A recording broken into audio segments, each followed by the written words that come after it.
नमस्कार, मैं हूं बरखा सिंह और आप देख रहे हैं एम न्यूज़। आज हम आपको लेकर आए हैं आगरा में, जहां से केवल 1.5 किलोमीटर पर ताजमहल स्थित है। आगरा में ताजमहल तो देखने लायक है ही, जिसे दुनिया भर से लोग देखने आते हैं। साथ ही यहाँ पर एक ऐसे इंसान हैं, एक ऐसे क्रांतिकारी हैं जिनसे मैं आपको मिलवाने के लिए लाई हूँ। वो है जॉर्ज थॉमस जी। जॉर्ज थॉमस जो कि ईसाई समुदाय से हैं और एक सेवा रूप में हमेशा से कार्यरत रहे हैं और डायसिस पर हमेशा से अपनी तलवार लटकाए हुए हैं। और इनके तलवार में कौन कौन अब तक आया है, आइए इन्हीं से जानते हैं। जॉर्ज थॉमस जी, आपका हमारे चैनल में स्वागत है। धन्यवाद आपको इंटरव्यू करने के लिए, इतनी दूर से आप आए हैं। बेसिकली मैं ये बताना चाहता हूँ कि जो क्रिश्चियन संस्था CNI जो है, उनके कई स्कूल्स हैं और मैं बेसिकली बात करूँगा 2 स्कूलों के बारे में, सेंट जॉर्जिस यूनिट 1 और सेंट जॉर्जिस यूनिट 2, और एक पर्सनल स्कूल है इंडियन हेरिटेज जरमाया का, उसके बारे में। ये जो आगरा डायसिस में, CNI के आगरा डायसिस में ये जो सोसाइटी के पैसों का बंदर बाट हो रहा है, इस पर आपका क्या कहना है? वही बात मैं आपको डिटेल में बताना चाहता हूँ। जैसे आप मेरे स्क्रीन पर देख रहे हैं, इसमें एक सोसाइटी है I350 जो मई 25, 1949 को रजिस्टर हुई। जैसे मैं आपको दिखा रहा हूँ सर, ये देखिए सोसाइटी है और रजिस्टर है। इसका नाम क्या है? Saint George's diocesan school society Agra, ठीक है। और ये सोसाइटी जो है, ये सोसाइटी के देखिए मैनेजमेंट कमेटी पूरा डिटेल है। ये पुराने पेपर हैं, ये सारे पेपर हैं देखो डायसिस के, सोसाइटी के।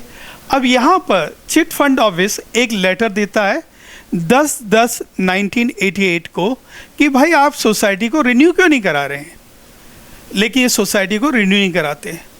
लेकिन आपको ताज्जुब होगा, हमारे देश में एक सामान्य व्यक्ति को जब इनकम टैक्स का नोटिस आता है तो वो परेशान हो जाता है। और देखिए, ये इस सोसाइटी का पैन कार्ड आज भी यूज़ कर रहे हैं, जो सोसाइटी है ही नहीं, एग्जिस्ट नहीं कर रही है, और उसके नाम पर स्कूल चल रहे हैं, इनकम टैक्स में फाइलिंग हो रही है, और सारे पैसे को ADTA नाम की एक कंपनी में भेजा जा रहा है और ये पर्सनल स्कूलों में भेजा जा रहा है और पैसे को चुराया जा रहा है, वहाँ से गबन करा जा रहा है। ये ADTA जो कंपनी आपने बताई है, ये किसकी है और कौन है इसके पीछे? हाँ, ये मैं जैसे दिखाता हूँ। ADTA कंपनी जो है, आप स्क्रीन पर देखिए, ये कंपनी है, इसका SIN नंबर भी दिया हुआ है और इसका RDIC trust association ROC Kanpur, इसका रजिस्ट्रेशन कब हुआ देखिए 12/10/1988। सेंट जॉर्जिस के पास लेटर आया था 10 अक्टूबर 1988 को, उसके 2 दिन बाद ये कंपनी बना ली गई। और ये देखिए इसका एड्रेस है सेंट पॉल चर्च कंपाउंड दिया हुआ है कंपनी का, और ये एक्टिव है। और इसके मेंबर देख लीजिए, ये शैलेंद्र प्रताप सिंह है, डायरेक्टर हैं सेंट जॉन डिग्री कॉलेज के। राजीव चंद हैं, डायरेक्टर हैं।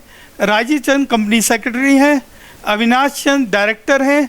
जेम्स सुशील जरमाया, जिनकी मैं बात कर रहा हूँ, मेन आदमी यही है जो बहुत ज़्यादा गबन किया है, ये डायरेक्टर हैं। अमर एलन डीन हैं, निसिस एंड्रू है, विवेक डेनियल जिनकी डेथ हो गई वो भी डायरेक्टर थे, और हमारे नायक साहब अब एडिशनल डायरेक्टर बन गए हैं। ये रिसेंटली मैंने पेपर निकाले हैं ROC कानपुर से। ये जो जर्ज माया के बारे में बात बता रहे हैं आप, ये कौन है? इनके बारे में जरा सा समुदाय को बताइएगा। हाँ, ये जेम्स सुशील जरमाया जो हैं, ये 92 में प्रिंसिपल बन के आए। लमरेटा स्कूटर था इनके पास जब ये आए, क्यों मैं 90 से पढ़ा रहा हूँ, मैं जानता हूँ, और हालत बड़ी ख़राब थी। लेकिन आज इनका स्कूल देखेंगे तो आप दंग रह जाएंगे। पता नहीं कैसे इनकम टैक्स वाले इनको पकड़ते नहीं, ED पकड़ती नहीं, EOW इनकी जांच क्यों नहीं करती, पुलिस इनके खिलाफ FIR क्यों नहीं लिखती, ये समझ से परे है। क्योंकि आजकल लोग गांधी जी को बहुत प्यार करते हैं और एक गांधी जी वाले नोट का सहारा लेते हैं, इसलिए कहीं पर कोई कार्रवाई नहीं हो रही है। क्योंकि आप पूछेंगे कि आपने ऐसा क्यों कहा। देखिए, मैंने जो नायक साहब मॉडरेटर बने, दिल्ली में खबर करी इंटरनली कि ये कुछ करेंगे, और मैं गबन के बारे में बताया कि जरमाया जो है 2 स्कूलों से प्रिंसिपल की सैलरी ले रहा है, 1.5 2 लाख रुपए, एक महीने में 8 लाख रुपए, और 20 साल से ये कर रहा है। उसने एक कंप्यूटर कंपनी बनाई और जिसमें 50 लाख, एक स्कूल से दूसरे स्कूल 50 लाख, 1 करोड़ रुपया 20 साल तक ले रहा है। 20 करोड़ रुपया कंप्यूटर कंपनी अपने पिताजी के नाम पर। अब उन्होंने अपने बेटे का नाम भी इसी तरह लिख दिया, राजशेखर जरमाया लास्ट में लिखा हुआ है, तो उसी के नाम पर कंपनी बनाई। और उस कंपनी का जो बैलेंस शीट होती है, बैलेंस शीट में कंप्यूटर चार्ज दिखाया गया। इनकम टैक्स ने नोटिस नहीं करा, कंप्यूटर चार्ज दिखा रहे हैं। ना कभी जीएसटी दिया, ना कोई टैक्स दिया उन्होंने। अभी उन्होंने 2016 में कुछ इसमें गड़बड़ियाँ करी। 17 में उन्होंने पैन कार्ड जीएसटी में रजिस्ट्रेशन कराया और उसे बंद कर दिया। मैं नहीं जानता कि किस तरह इन्होंने बहुत बड़ा घपला करा है, क्योंकि स्कूल का पैसा जो होता है, एक्चुअली जो सोसाइटी होती है, इसमें कोई मालिक नहीं होता, कस्टोडियन होते हैं। तो ये कस्टोडियन थे और इन्होंने क्या करा, ये पैसे को कंपनी बना के इंडियन हेरिटेज में ट्रांसफ़र करा। और इसके सबूत मैंने पुलिस को भी दिए, लेकिन अभी तक कोई कार्रवाई नहीं हो रही है। इतना घपला हो रहा है लेकिन कोई कार्रवाई नहीं है। यहाँ तक कि उन्होंने 1 करोड़ रुपए अपनी वाइफ को दे दिया, जो कि नैनीताल के अंदर ऑल सेंस में प्रिंसिपल हैं। जब पुलिस ने उनसे पूछा कि आपने ऐसा क्यों करा, तो पैसा मंगा लिया, लेकिन क्राइम तो कमिट हो गया ना। पैसा वापस ले, कहा कि वहाँ पे पैसे की कमी थी, कोविड का टाइम था, तो उन्होंने कहा बैलेंस शीट, तो बैलेंस शीट तो दिखाई नहीं है उन्होंने, लेकिन पैसे वापस आ गए 1 करोड़ रुपए। अगर हम नहीं लड़ते तो वो 1 करोड़ रुपए वापस नहीं आते। लेकिन जो सैलरी के नाम पर करोड़ों रुपए लिया है, क्या नायक साहब उसको वापस लेके आएंगे? क्या उन्होंने कंप्यूटर एजुकेशन के नाम पर एक कंपनी फिक्टिशियस बना के, शेल कंपनी बना के उससे पैसा कमाया, क्या वो पैसा वापस लेके आएंगे? आप ये पूछेंगे अगर पैसा गया तो नुकसान क्यों हुआ और आप क्यों बोल रहे हैं? मैं बता रहा हूँ मेरा लोकस क्या है।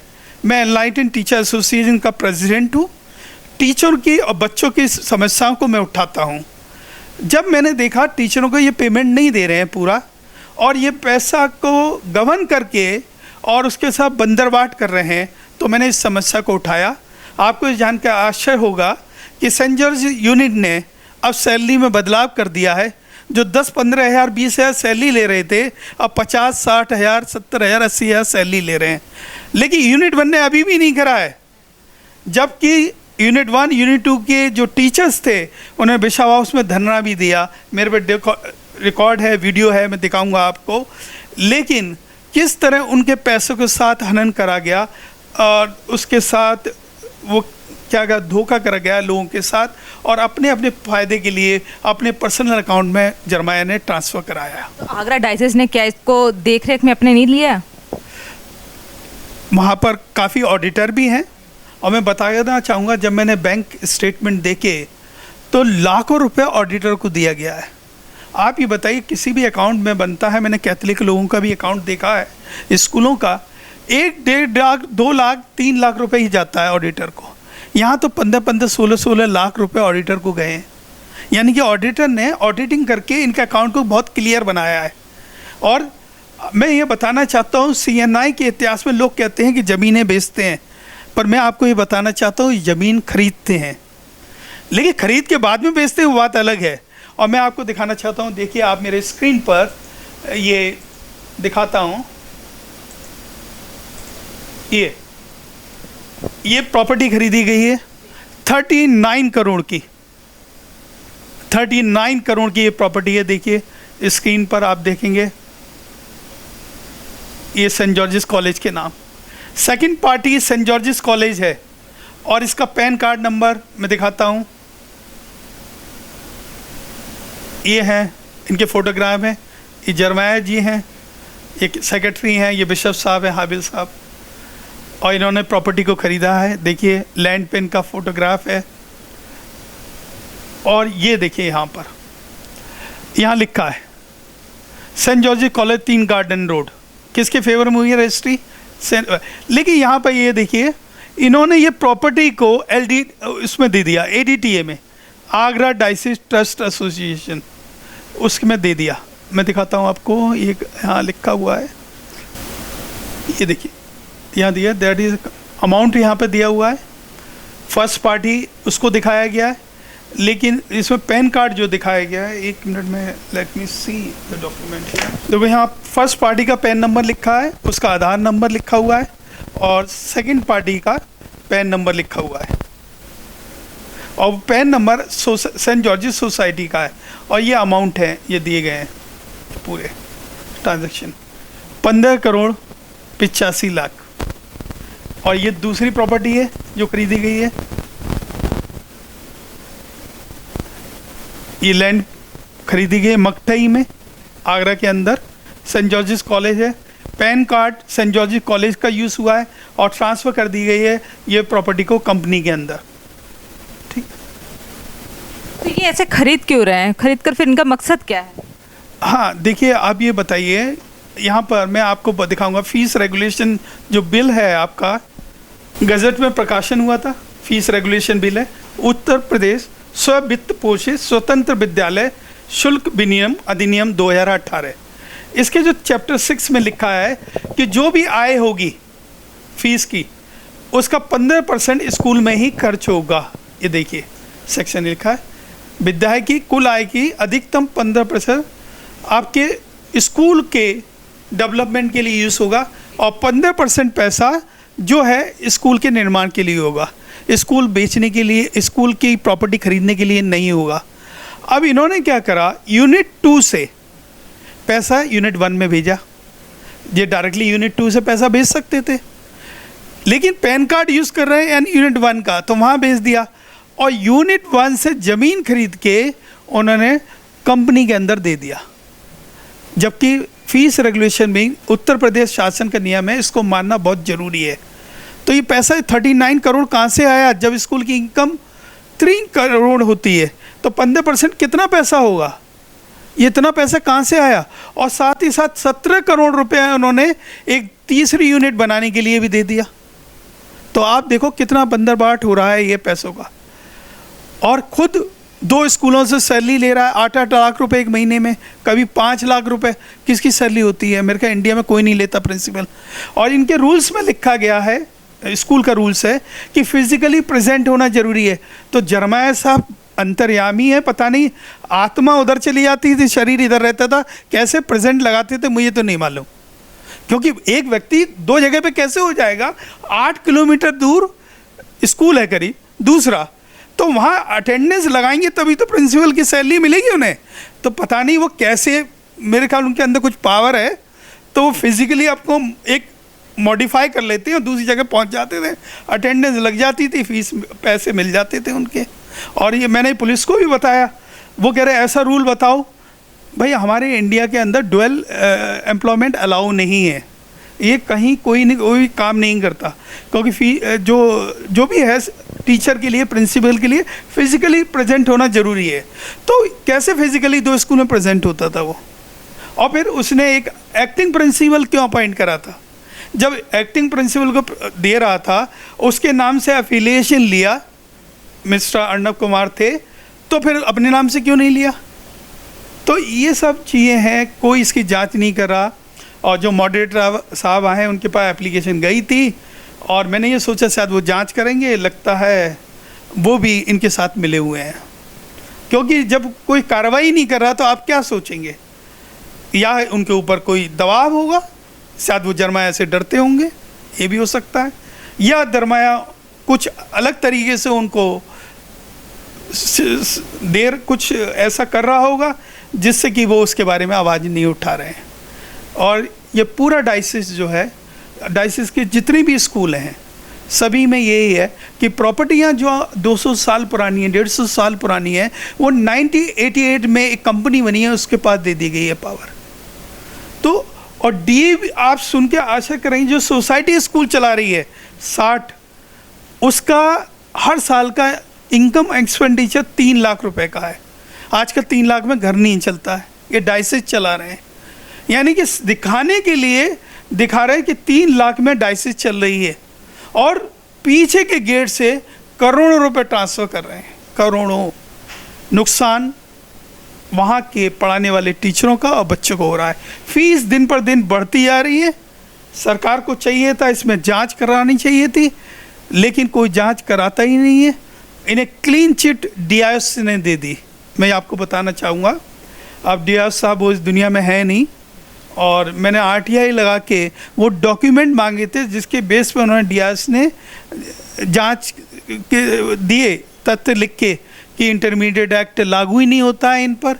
उन्होंने लिखा कि भाई जरमाया को वो 2 स्कूल की सैलरी देते थे, उनके में है, परंतु कोई भी डॉक्यूमेंट नहीं दिए। वो RTI में मेरा अभी भी चल रहा है और उन्होंने डॉक्यूमेंट मुझे प्रोवाइड करने हैं। 3 बार हियरिंग हो चुकी है, DIS वहाँ नहीं आए क्योंकि अब तो इस दुनिया में नहीं है। और लेकिन बहुत ही भ्रष्टाचार है, जवाबदेही किसी की नहीं है। आप कहीं भी जाइए, जांच बैठा दी जाती है, जांच चलती रहती है और समाज का अहित हो रहा है।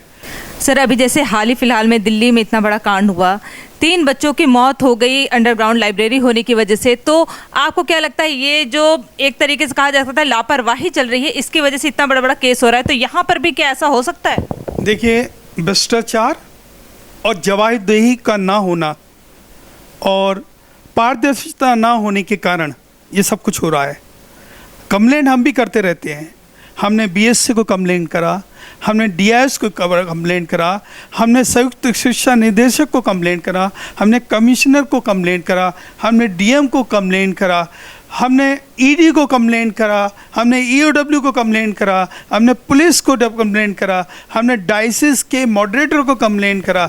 कहाँ का नहीं, जो होता था सब जगह, लेकिन आज तक कोई कार्रवाई नहीं हुई है।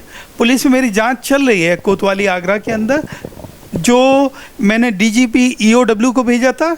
DGP EOW ने उसमें मार्क लगा के स्पेशल DGP को भेजा, स्पेशल DGP ने मार्क लगा के EOW कानपुर को भेजा, EOW कानपुर ने कमिश्नरेट को भेजा आगरा को, और कमिश्नरेट ने ये लेटर को कोतवाली सिकंदरा भेजा, और सिकंदरा से ये असाइन हुआ हिंगी मंडी कोतवाली में, और वहाँ पर जांच चल रही है। मैं ऐसा लगता है जब मैं जांच में जाता हूँ जैसे मैं अभियुक्त हूँ। 4-4 घंटे 5-5 घंटे मुझे बैठना पड़ता है। मैं समझता हूँ वो लोग बिजी हैं, लेकिन टाइम बताने के बाद, जाने के बाद मिलना चाहिए। तो इतनी शीतलता चल रही है वहाँ पर? भाई जांच चल रही है, हर वो कर रहे हैं, डिटेल जांच कर रहे हैं, लेकिन जांच में नतीजा आ पाएगा जो 7 महीने आप दे रहे हैं, और उनके CA आते हैं, उनके ऑडिटर आते हैं वहाँ पर, और उनके वकील आते हैं, ये भी भागा दौड़ी करते हैं। जब पुलिस के ऊपर इतना टाइम रहेगा तो पुलिस के पास दबाव भी होता है, क्योंकि इनके पास पैसा है और पावर है और नेताओं का बहुत सपोर्ट है इसमें, और उसका फ़ायदा ये उठाते हैं। तो ऐसा लगता है कि मेरी जांच चल रही है वहाँ पर, ऐसा लगता है। सब दे दिए डॉक्यूमेंट, लेकिन पता नहीं क्यों टाइम ज़्यादा लग रहा है। मैं मीडिया के लिए प्राइमरी इसलिए ही आया हूँ कि इस वीडियो को लोगों तक पहुँचे, जिससे वो देखें इतने करप्शन होने के बाद ये लोग डरते नहीं और इनको कुछ होता नहीं। और एक आम आदमी एक नोटिस 100 रुपये उसने कम दे दिया, इनकम टैक्स से डर जाता है, और यहाँ इनकम टैक्स का पैन कार्ड यूज़ कर रहे हैं। और एक सोसाइटी, जो सोसाइटी एग्जिस्ट नहीं कर रही है, और आप बिलीव नहीं करेंगे, जो कंपनी एक्ट में भी कंपनी इन्होंने बनाई है, वहाँ भी वही पैन कार्ड वगैरह यूज़ कर रहे हैं। तो ये कितना बड़ा गोरख धंधा है। और आपको ये बता, चिट फंड ऑफिस से राजस्थान ने एक इन 3 स्कूलों की जांच बैठाई, CA नियुक्त किए, और उन्होंने पुलिस से कहा कि आके हेल्प करिए क्योंकि हमें घुसने नहीं दे रहे हैं। और वहाँ पर यहाँ तक लिखा है इसकी जांच ED से कराई जाए, और वो आज तक जांच नहीं हुई है 2019 से। मतलब उत्तर प्रदेश सरकार ने इस पर थोड़ा सा जांच भी अगर करवाना चाहा तो अभी तक पूर्ण नहीं हो पाया है। नहीं पता, मेरे समझ में नहीं है 19 से उसको कार्रवाई क्यों नहीं हुई। पुलिस मुझसे पूछ रही है, ये आप लेटर लिखा है, मैं RTI एक्टिविस्ट हूँ और मुझे जहाँ भी सोर्स मिलते हैं मैं डॉक्यूमेंट को निकालता हूँ, और मैंने certified copy chit fund office से ही ली है। वो कंप्लेंट किसी की भी हो, लेकिन किसी ने कोई ऑब्जेक्शन उठाया। आज मैं भी यही तो है, ये देखिए, ये कितने सारे आपके पास ये हैं, ये सारे इनके अकाउंट हैं, सारे इनके ट्रांजैक्शन हैं करोड़ों रुपए के। इसमें मैंने दिखाया किस तरह स्कूल का पैसा रिलीजियस इंस्टीट्यूशन में जा रहा है, किस तरह स्कूल का पैसा आपके ये राजशेखर कंप्यूटरॉनिक्स में जा रहा है, किस तरह पैसा ADTA Agra diocese trust association company में जा रहा है जबकि ये अलाउ नहीं है, किस तरह पैसा ये इंडियन हेरिटेज के अंदर जा रहा है, किस तरह पैसा किरण जरमाया ऑल सेंट स्कूल पर जा रहा है। तो ये पैसे का बंदरबाट हो रहा है। और जो कंप्यूटर कंपनी जो बनाई उसकी सैलरी भी स्कूल के अकाउंट से दे रहे हैं, कंप्यूटर स्कूल के अकाउंट से कर रहे हैं। और इन्होंने क्या करा है कि मिस्टर स्कॉट नाम का एक व्यक्ति लखनऊ का है, उसकी कंपनी है। तो भाई मैं ये कहना चाह रहा हूँ TDS काटा जाता है। तो क्या आप 2003 से लेकर 2020 तक के TDS आपके पैसे काटे हैं क्या मिस्टर स्कॉट का? तो इनकी कंपनी है राजशेखर जरमाया, इनके पिताजी का नाम था। और राजशेखर कंप्यूट्रॉनिक्स है, दिल्ली की पहले कंपनी थी, वो चली गई, वो अपने कंप्यूटर छोड़ गई और टीचर थे, इन्होंने उसी से कंप्यूटर इंस्टीट्यूट शुरू कर दिया और उसके पैसे अपने। और उसका एड्रेस भी कहाँ पर है? 3 गार्डन रोड के अंदर, यानी कि स्कूल कैंपस में इसका ऑफिस है।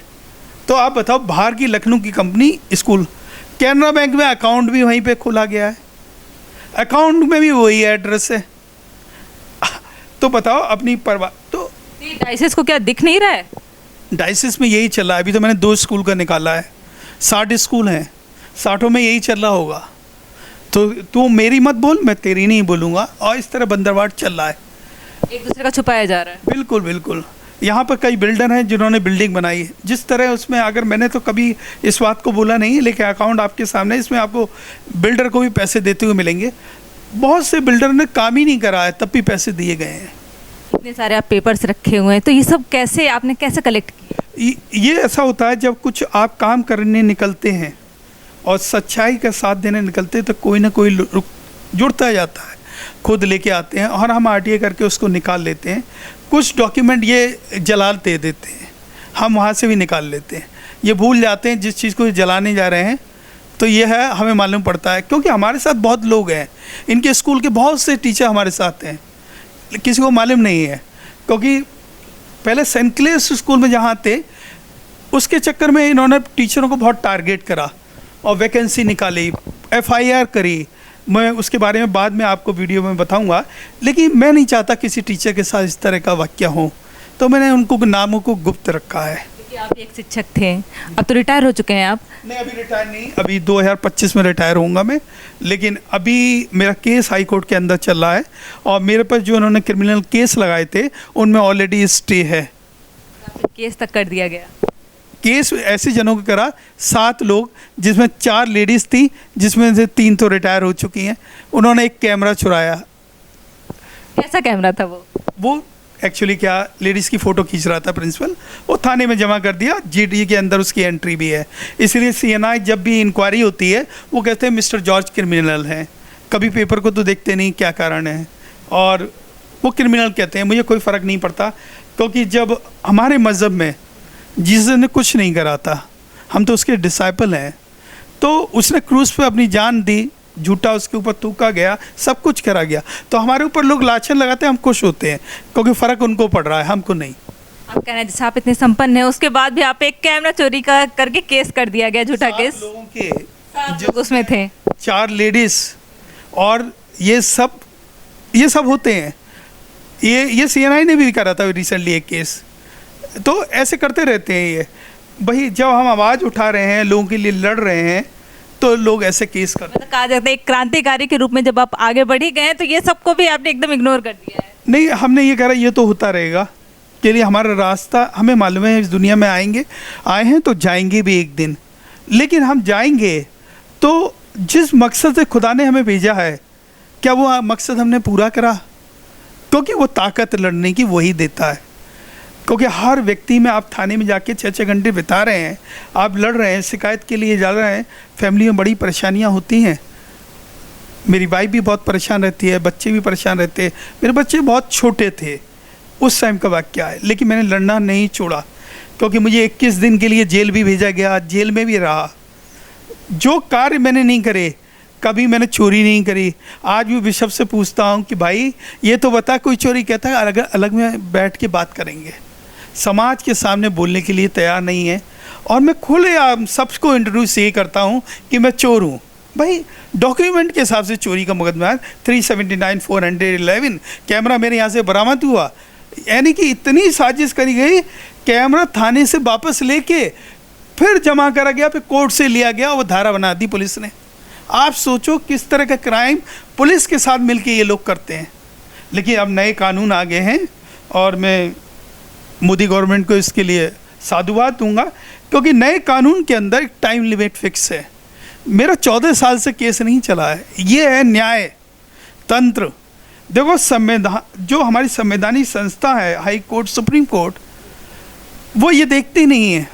मैं सच बता रहा हूँ, 14 साल से जब मेरे जैसे आरटीआई एक्टिविस्ट को जो इतना ज्ञान रखता है उसको न्याय नहीं मिला, तो आम आदमी का क्या होगा आप सोचो।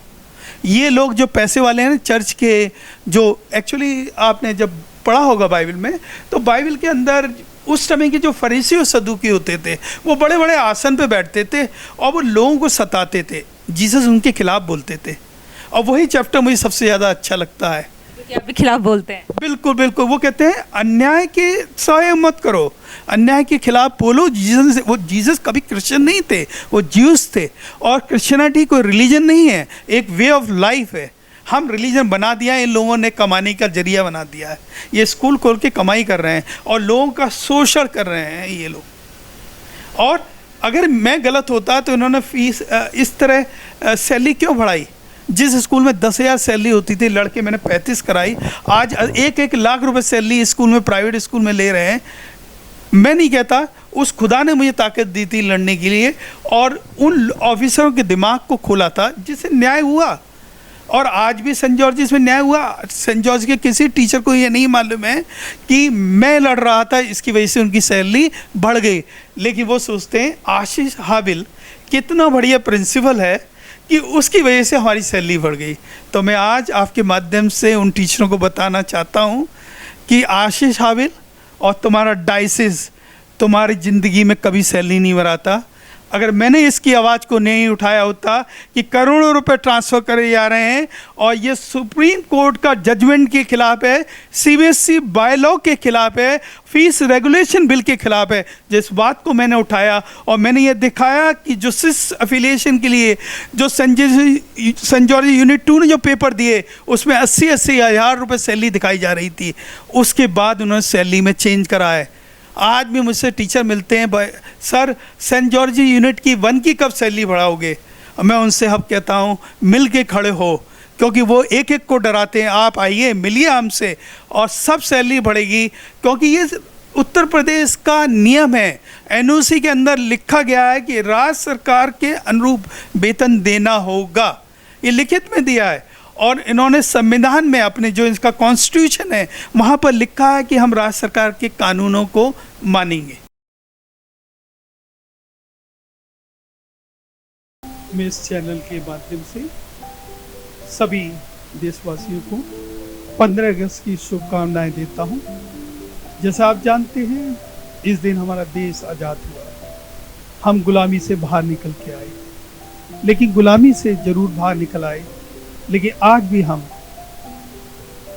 शारीरिक और मानसिक गुलामी में जी रहे हैं। जहाँ हमारे टीचर काम करते हैं, उनको बाहर निकलने की ज़रूरत है, अपनी आवाज़ उठाने की ज़रूरत है, क्योंकि सरकारी नियम है। यहाँ पर नियम दिया है प्रोविजन पीरियड पर काम करने का, नियम दिया है कंफर्मेशन का डेट का, नियम दिया है पे स्केल का, लेकिन अपनी आवाज़ को उठाइए। मैंने देखा था सेंट जॉर्जिस स्कूल ने, ये दोनों यूनिट ने बिशप हाउस में धरना दिया और उसका फल ये हुआ कि उन्हें लगा कि लोग विद्रोह हो रहा है। लेकिन आज भी टीचर चुप बैठे हैं। जहाँ हम 15 अगस्त को मनाते हैं और बच्चों को सिखाते हैं कैसे हमारे देश के लोगों ने अपनी प्राणों का बलिदान दिया, इससे देश के अंदर हम सब आराम से रह रहे हैं। तो वो भी ऐसा माहौल बनाए जिससे हमारे छात्र जब इस स्कूल से निकले तो वो वीर हो, वो किसी भी जो व्यवस्था जहाँ गड़बड़ी है उसके खिलाफ आवाज़ उठाए, और वो कभी भी इसका साथ नहीं दें जिससे कि लोग गबन करते हैं और गलत गलत काम करते हैं, बल्कि ऐसे नागरिक बने जो देश को उन्नति के मार्ग पे ले सके। माननीय मोदी जी के आह्वान पर हमने सभी बस्ती के तिरंगे झंडे का जो उनका आह्वान है कि ये फेस्टिवल जो है 15 अगस्त इस तरीके से मनाया जाए कि एक एग्जाम्पल हो कि दुनिया को कि भाई 15 अगस्त एक हम त्यौहार के रूप में मनाते हैं। और साथ ही साथ हमने फ्लैग जो है अपने एक टावर पे लगाया है और सभी समस्त देशवासियों को मैं 78वें स्वतंत्रता दिवस की मैं हार्दिक शुभकामनाएं देता हूं और सभी भाइयों से अपील करता हूं कि मेल मिलाप से रहिए। दुनिया में कुछ भी हो रहा हो, लेकिन हमें सब एकजुट रहना है और देश के विकास के लिए मोदी जी के हाथ मजबूत करने हैं। भविष्य में हमारे साथ में कोई भी विपदा आती है तो हम भाईचारा निभाएं, एक दूसरे की मदद करें, एक दूसरे के साथ दें। जय हिंद, जय Bharat. If you like this video, hit the like button and press the bell icon to never miss an update from M News.